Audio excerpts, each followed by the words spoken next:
Então disse eu: Senhor Jeová, eis que os profetas lhes dizem: não vereis espada e não tereis fome, antes vos darei paz verdadeira neste lugar. E disse-me o Senhor: os profetas profetizam falsamente em meu nome. Nunca os enviei, nem lhes dei ordem, nem lhes falei visão falsa. E adivinhação, e vaidade, e o engano do seu coração são o que eles vos profetizam. Portanto, assim diz o Senhor acerca dos profetas que profetizam em meu nome, sem que eu os tenha mandado, e dizem que nem espada, nem fome haverá nessa terra. A espada e a fome serão consumidos esses profetas. Uma vez eu tive uma oportunidade numa congregação para pregar, e ali eu estava dando uma palavra. E depois que eu dei essa palavra, alguém veio a mim, muito alegre, muito contente, né? Querendo me convidar para pregar numa cruzada.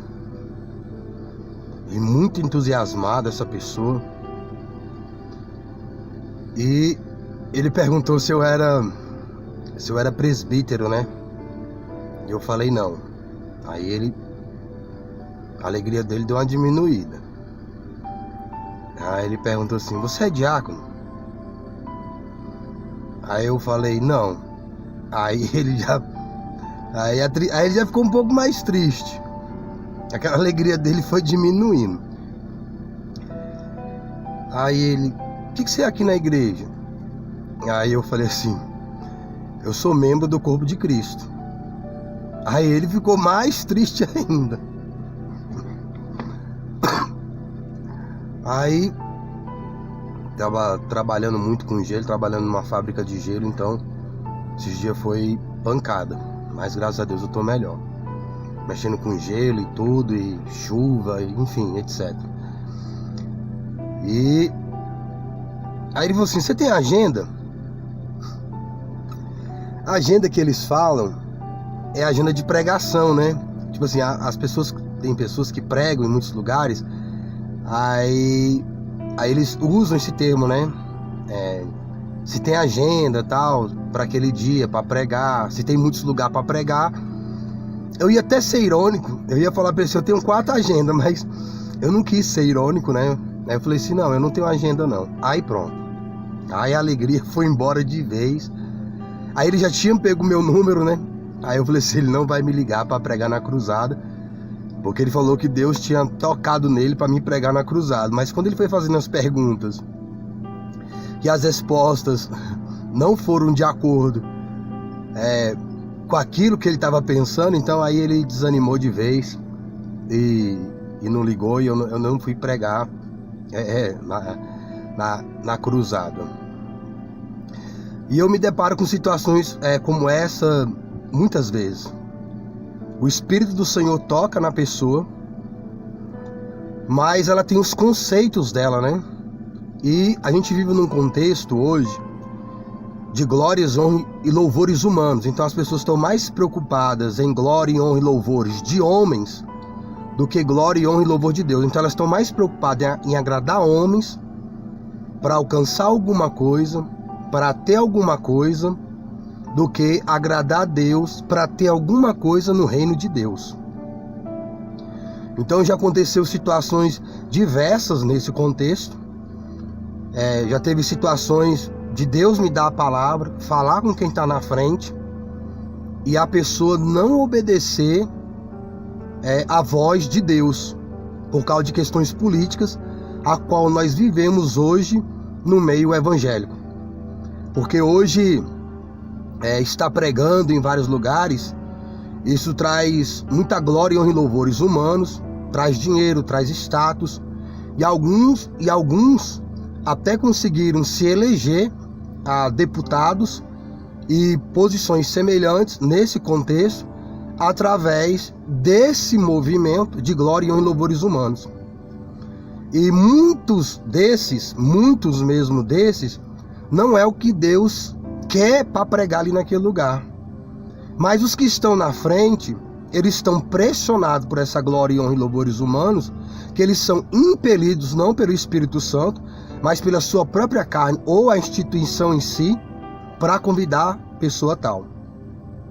Nós temos aí um caso aí de um jovem, ele se assumindo homossexual, e ele cantava em vários eventos. E algumas pessoas falam assim, ele caiu, tomara que ele volte para Jesus, mas ele nunca esteve em Jesus. E falando que ele caiu, ele não caiu porque ele nunca esteve em pé. Tem várias declarações dessa mesma pessoa, que ele falou que ele sempre foi gay, desde criança. Desde criança ele é gay, mas só que ele encenava um personagem para estar cantando, e a família dele pressionava ele para isso. E como começou a ganhar dinheiro, a família dependia dele para isso. Então ele se sentiu impelido a se fazer de uma pessoa que ele não era. Então, uma pessoa que não tinha o Espírito Santo. E as pessoas sentindo fervor. Vocês viram as pessoas, entre aspas, fervorosas, que é o falso fogo, né? Se emocionando e aparentemente sendo inspirados por uma pessoa que não tem o Espírito Santo. Se é uma pessoa que tem o Espírito Santo, elas não ficam fervorosas. Elas não se sentem inspiradas a muitas vezes a glorificar a Deus. Quando é uma encenação, um teatro, elas se sentem fervorosas. Mas quando é alguém verdadeiro que tem o Espírito Santo, elas não se sentem assim. E ele mesmo fala que muitas vezes até fugia para não cantar, já chegou a se esconder até no mato. E a família dele foi buscar ele para ele cantar em certos eventos. Ele já foi até num evento de onde eu congrego, do departamento ali de mocidade, da Umadeb. O dia mesmo que ele foi cantar, eu estava lá. E eu vi tantas trevas naquele momento, mas as pessoas estavam lá, como que se alegrando. E eu não sabia porque eu estava vendo e sentindo tantas trevas, e as pessoas ali como que se alegrando.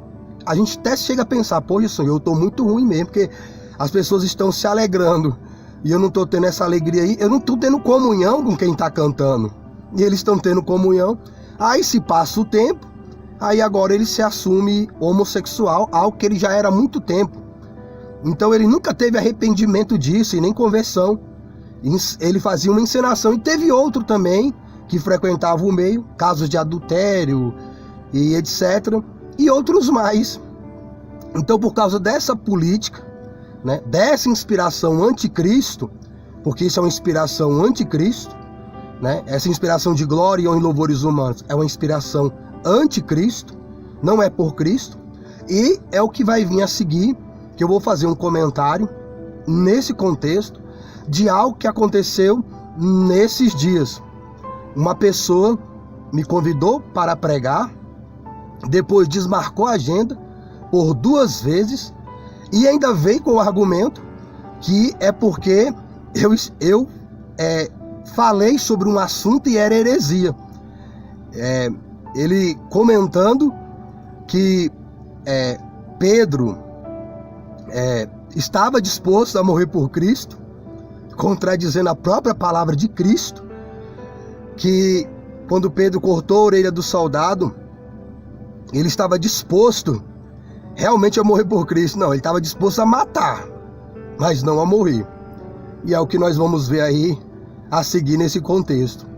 E por questões políticas, e eu tinha comentado isso com essa pessoa, por questões políticas, ele desagendou, entendendo?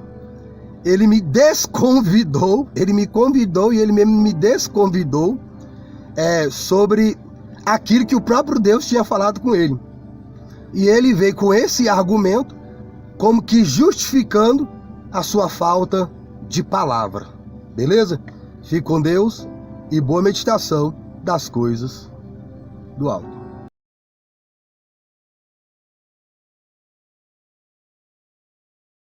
Para fechar essa parte, pessoas de cabelo branco, senhoras e senhores, pessoas vivendo como adolescentes sem conhecimento, sendo adestrados pelos próprios filhos e netos no contexto das coisas do mundo. Os adolescentes, eles estão adestrando seus pais e seus avós, e deveria ser o oposto. Os pais, os avós, Baruque, junto, tá vindo um carro ali, deveriam estar adestrando os seus filhos para o melhor comportamento, não um pior comportamento. E a única pessoa que pode mudar essa situação é a própria pessoa, desejando, querendo, buscando uma transformação em Cristo como único Senhor e Salvador da alma. Mas essa geração de hoje parece que não deseja. Realmente estamos como no tempo de Noé. Outro Noé trabalhava ali com sua família na arca, na edificação da igreja, simbolizada pela construção da arca. Tinha um grupo, uma geração, que estava mais preocupada em se divertir, em se entreter nos prazeres dessa vida, desse mundo. Mas quando veio o dilúvio, só foi salvo o obediente Noé e a sua família, que estavam trabalhando na construção da arca, que hoje simboliza a edificação da igreja em Cristo como único Senhor e Salvador. Reflita sobre isso, porque depois que a porta fechar e Deus alacrar por fora, não vai ter mais como entrar. Livre.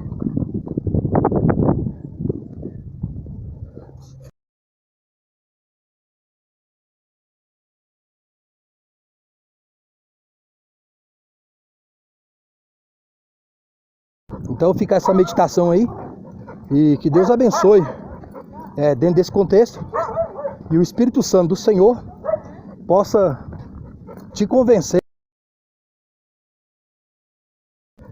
do manejo em relação à dogma correta, e principalmente no manejo da própria alma em Cristo como único Senhor e Salvador, e que através de palavras e atitudes você transmita ambos os manejos para os seus filhos e netos.